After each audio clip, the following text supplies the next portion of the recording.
নমস্কাৰ। প্ৰভু যীশু খ্ৰীষ্টৰ নামত আপোনালোকক সকলোকে অভিবাদন জনাইছোঁ। আজি মই আপোনালোকৰ আগত এক মহত্বপূৰ্ণ বিষয়ৰ ওপৰত আলোচনা কৰিবলৈ ইচ্ছা কৰিছোঁ। এয়া আমাৰ জীৱনৰ আটাইতকৈ বেছি প্ৰয়োজনীয় বিষয় আৰু সেই বিষয় হৈছে জীৱনৰ অৰ্থ। হয়, জীৱনৰ অৰ্থ।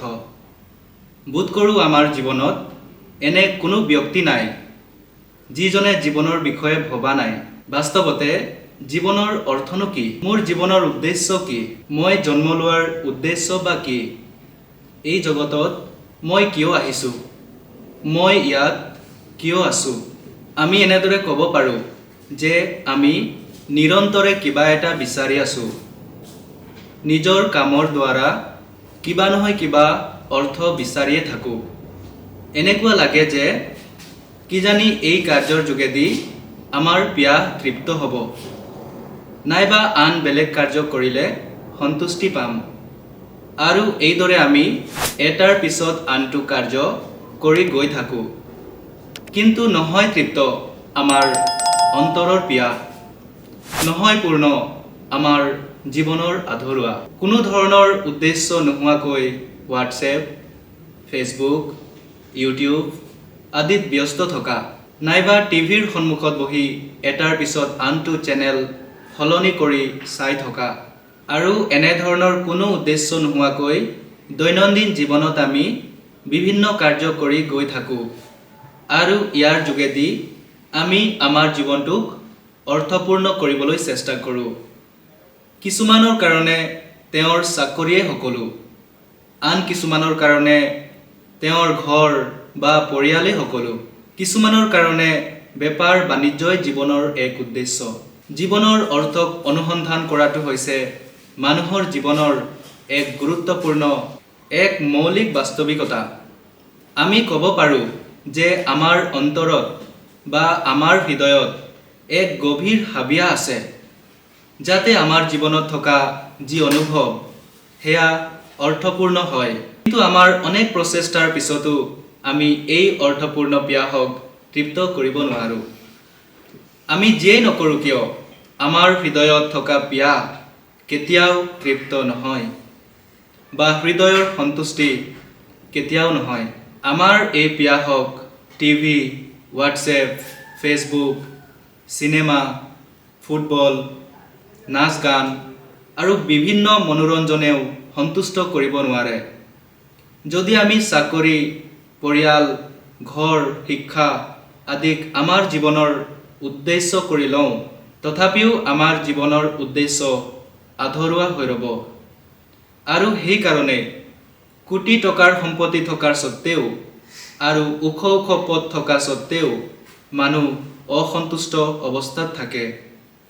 ৰাজশাসনত থাকিলেও নহয় তৃপ্ত এই পিয়াহ, ৰাজশাসনত থাকিলেও নহয় তৃপ্ত এই হৃদয়ৰ পিয়াহ।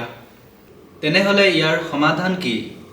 জীৱনৰ উদ্দেশ্য জানিব পৰা যায়নে?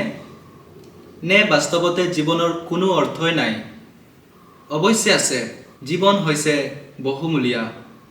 সৰ্বশক্তিমান ঈশ্বৰে পবিত্ৰ বাইবেলত এই সমস্যাৰ সমাধানৰ বিষয়ে উল্লেখ কৰিছে। এই সমস্যাৰ কাৰণ আৰু ইয়াৰ সমাধান এই কিতাপত আছে। বাইবেলে আমাক কয়, ঈশ্বৰে সকলো বস্তুক সৃষ্টি কৰাৰ পিছত যেতিয়া ঈশ্বৰে মানুহক নিৰ্মাণ কৰিছিল, তেওঁ মানুহক নিজৰ সাদৃশ্যেৰে নিৰ্মাণ কৰিছিল। ইয়াৰ অৰ্থ এয়ে যে ঈশ্বৰৰ যি গুণ আছে সেয়া আমাৰ জীৱনত প্ৰকাশিত হয়, অৰ্থাৎ তাৰ এক অংশ আমাৰ জীৱনত প্ৰকাশিত হয়। ঈশ্বৰৰ সাদৃশ্যেৰে নিৰ্মাণ কৰাৰ এক মহত্বপূৰ্ণ অৰ্থ এয়ে যে যেতিয়া ঈশ্বৰে মানুহক নিৰ্মাণ কৰিলে, তেওঁ মানুহক এক ক্ষমতা দিলে, যাতে মানুহে ঈশ্বৰৰ সৈতে সম্পৰ্ক স্থাপন কৰিব পাৰে। ঈশ্বৰৰ সৈতে সম্পৰ্ক ৰখাটো হৈছে আমাৰ অস্তিত্বৰ এক প্ৰাথমিক প্ৰয়োজনীয়তা। হয়, আমাৰ শাৰীৰিক প্ৰয়োজনীয়তা আছে, আমাৰ মানসিক প্ৰয়োজনীয়তা আছে। এই সকলো প্ৰয়োজনীয়তাবিলাক পূৰণ কৰিবলৈ ঈশ্বৰে আমাক সকলো যোগাইছে, আমাক আহাৰ দিছে, আমাক অন্য ব্যক্তিৰ সৈতে সম্পৰ্ক স্থাপন কৰিবলৈ ক্ষমতা দিছে, আমাক কাৰ্য কৰিবলৈ ক্ষমতা দিছে। এই সকলোবোৰ আমাৰ জীয়াই থকাৰ এক অংশ মাথোন।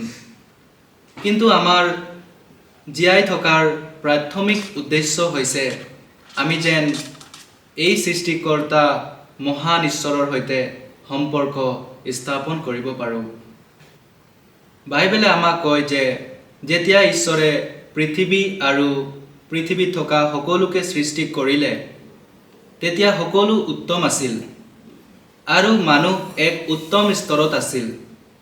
প্ৰথম মানুহ আদমৰ পাপৰ কাৰণে মানুহ এই উত্তম স্তৰ হেৰুৱাই পেলালে। তেওঁ সেই স্তৰৰ পৰা তললৈ পৰিল, তেওঁৰ পতন হ'ল আৰু পাপৰ কাৰণে তেওঁ ঈশ্বৰৰ পৰা দূৰ হ'ল। ঈশ্বৰৰ সৈতে তেওঁৰ যি সম্পৰ্ক আছিল সেয়া ছিঙি গ'ল। তেওঁ পুনৰ ঈশ্বৰৰ সৈতে সম্পৰ্ক ৰখাত বিফল হ'ল। যদি ঈশ্বৰৰ সৈতে সম্পৰ্ক ৰখাটো অৰ্থপূৰ্ণ জীৱনৰ সমাধান, তেন্তে ই এক সাধাৰণ কথা হ'ব লাগিছিল।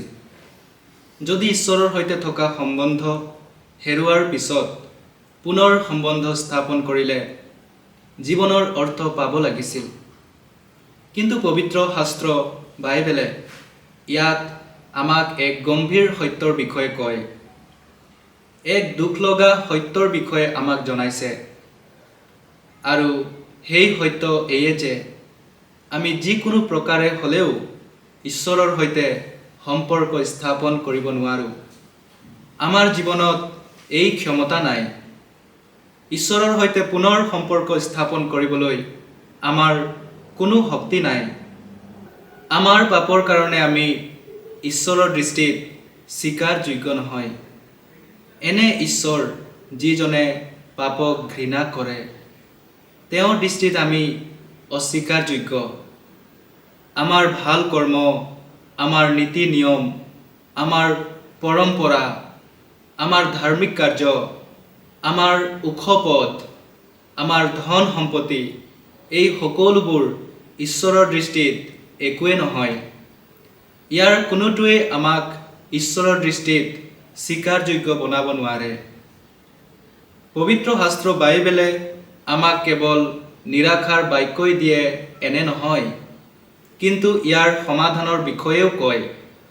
আৰু সেই সমাধান হৈছে ঈশ্বৰৰ পুত্ৰ প্ৰভু যীশু খ্ৰীষ্ট। মানুহে নিজৰ ক্ষমতা বা শক্তিৰে ঈশ্বৰৰ সৈতে পুনৰ সম্পৰ্ক স্থাপন কৰিবলৈ সক্ষম নহয়। কিন্তু বাইবেলৰ ঈশ্বৰ হৈছে এনে এক ঈশ্বৰ যিজনে প্ৰেম কৰে আৰু নিঃসহায় মানৱ জাতিক প্ৰেম কৰিলে। তেওঁ নিজৰ দয়া আৰু প্ৰেমক মানৱ জাতিৰ কাৰণে এইদৰে প্ৰকাশ কৰিছে। তেওঁ নিজৰ একমাত্ৰ পুত্ৰ প্ৰভু যীশু খ্ৰীষ্টক মানৱ জাতিৰ পৰিত্ৰাণৰ কাৰণে এই জগতলৈ পঠালে। মানৱ জাতিয়ে পাবলগীয়া পাপৰ দণ্ডক তেওঁ নিজৰ ওপৰত ল'লে আৰু কালবাৰীৰ ক্ৰুচৰ ওপৰত নিজকে নিজে বলিদান স্বৰূপে উৎসৰ্গিত কৰিলে। মানুহৰ পাপৰ কাৰণে ঈশ্বৰৰ যি দাবী আছিল সেয়া আছিল আমি যেন আমাৰ পাপৰ মূল্য পৰিশোধ কৰোঁ। কিন্তু সেই মূল্য প্ৰভু যীশু খ্ৰীষ্টই নিজৰ মৃত্যুৰ দ্বাৰা পৰিশোধ কৰিলে। যীশুখ্ৰীষ্টৰ মৃত্যুৰ দ্বাৰা সকলো পাপী আৰু অপৰাধীয়ে পৰিত্ৰাণ পাব পাৰে। তেওঁ যিমানেই ডাঙৰ পাপী নহওক কিয়, তেওঁ যেনেকৈয়ে অপৰাধী নহওক কিয়, যীশুখ্ৰীষ্টই সকলোকে উদ্ধাৰ বা পৰিত্ৰাণ দিয়ে। এই বাক্য শুনোতা আপোনালৈও মোৰ এয়ে বাৰ্তা আছে। বাইবেলে কৈছে যে আপুনি এজন পাপী, আপুনি ঈশ্বৰৰ পৰা দূৰত আছে আৰু আপুনি আপোনাৰ সৃষ্টিকৰ্তা ঈশ্বৰৰ সৈতে পুনৰ সম্পৰ্ক স্থাপন কৰাৰ প্ৰয়োজন আছে।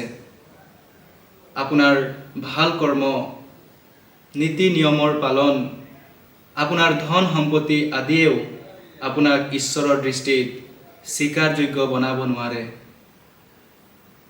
কেৱল প্ৰভু যীশু খ্ৰীষ্টহে ঈশ্বৰৰ দৃষ্টিত স্বীকাৰযোগ্য বনাব পাৰে। আপুনি কেৱল তেওঁত বিশ্বাস কৰাৰ প্ৰয়োজন আছে। আপুনি কেৱল স্বীকাৰ কৰিব লাগিব যে আপুনি এজন পাপী।